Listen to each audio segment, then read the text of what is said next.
Please welcome freshman member of Representatives Elaine Luria, Dan Crenshaw, Susie Lee, Denver Riggleman, David Trone, and Tim Burchett.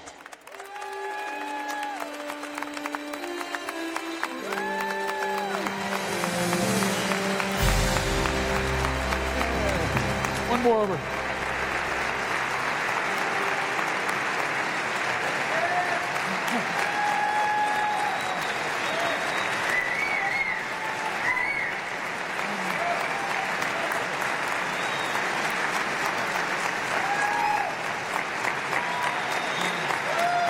Pretty big hall.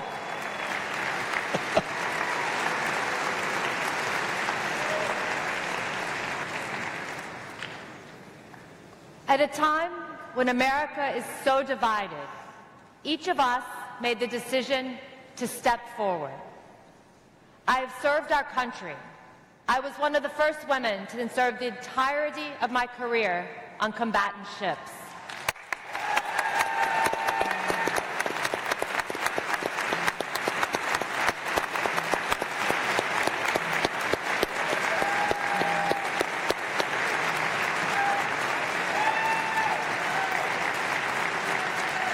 Each of us believes that participating in our government is not just our responsibility, it's our calling.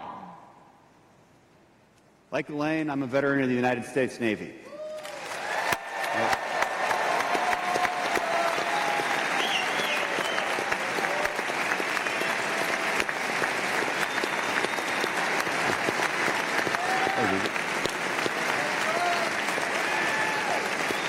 I was a U.S. Navy SEAL. My experiences overseas have imbued in me a deep love of country and desire to serve, both in combat and Congress. Here on stage, we have Democrats and Republicans coming together from Virginia, Texas, Maryland, Nevada, and Tennessee. At a time when America needs it the most, we believe that it is our mission to find common ground.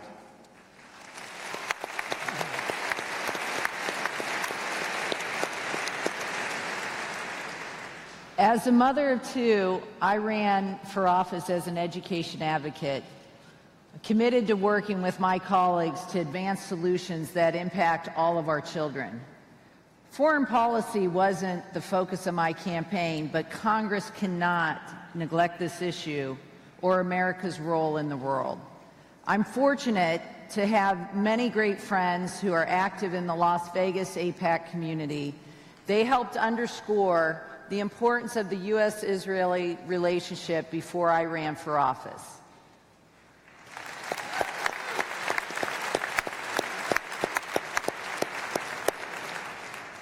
I first traveled to Israel in 1996 when the nation was in the midst of a series of terrorist bus bombings. That time I was serving in the United States Air Force, and I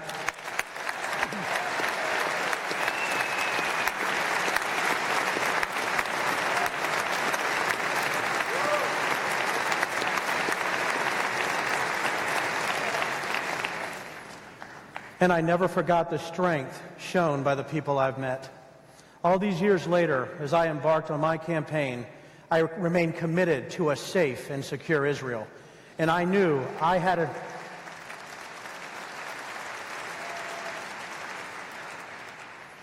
an obligation to understand the issues impacting the region. For each of us here, the people of Aipac offered themselves as a resource and a partner. For that, we say thank you.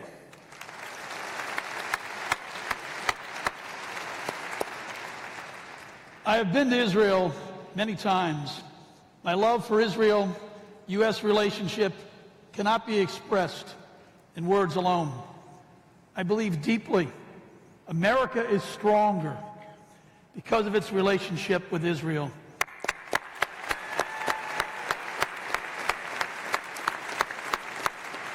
But understanding Israel and the relationship is best achieved firsthand. There's no comparison to seeing it and studying it for yourself. So even before we took the oath of office, we made a commitment. This past December, This past December, the six of us traveled to Israel together with Aipac's Education Foundation.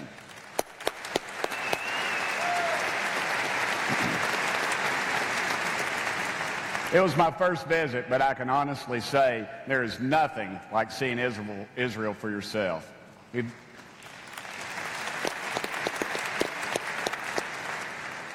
visited Jerusalem, Tel Aviv, and everywhere in between. We saw an ancient homeland so central to my faith and others, and a startup nation so central to all of our future.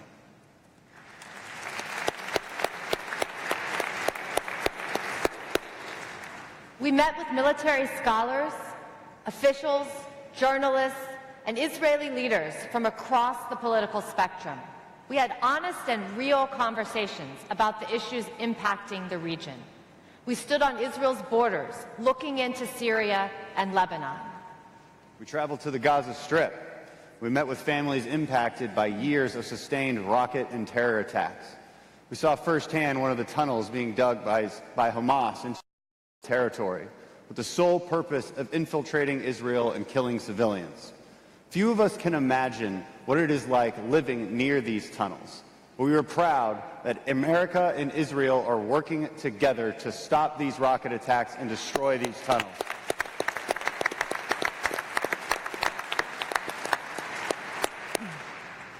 This trip was comprehensive. It gave us a wide-angle view of the challenges and the opportunities that Israel and America have in the region. But the trip was more than just learning about Israel. We learned about ourselves and became friends with one another. I love you, Denver. I love you, Susie.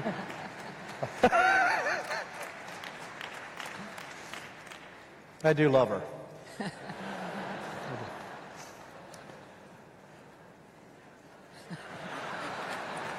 I'm telling somebody's wife.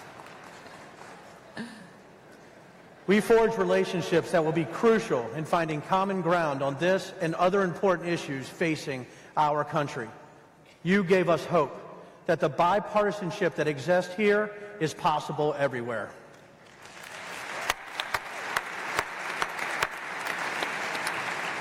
So tomorrow, when you go to Capitol Hill, know that you are doing the most American thing possible.